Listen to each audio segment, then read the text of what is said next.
Buenos días, soy Mikey. Hace rato no subía video y me levanté escuchando pistas, escuché una otro Drake. Así que me quise montar y escribí algo y no se los quiero compartir, ni yo la he escuchado. Quiero ver cómo suena y lo quiero compartir a ustedes. Si me equivoco, lo siento. Y nada, menos bla bla bla. Vamos a ver cómo suena eso.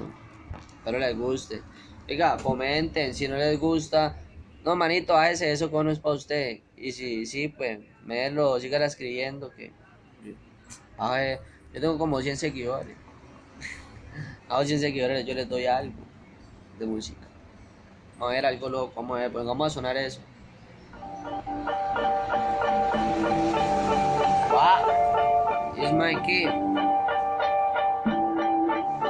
Dice.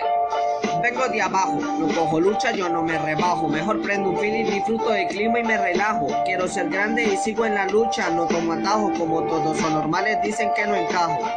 Es mejor que se vayan pa'l carajo y el que quiera a mí tocarme me demonio y yo lo rajo. Dicen que no hago nada, pero coño yo trabajo y es que a nadie yo le pido pa' lo mío. Siempre ando bien vestido, virado para el caserío, estoy prendido y que no se apague este fuego. Siempre ando con lo mío y prendiendo desde luego. Las mujeres son muy raras, pero a ninguna le ruego.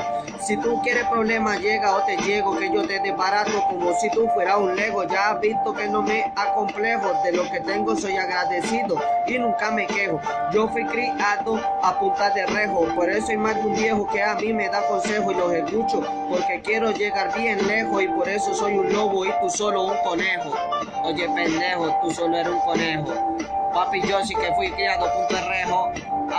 Yo no me acomplejo. Escucha. Ajá, ¿la sigo o no la sigo? Esta es Mikey.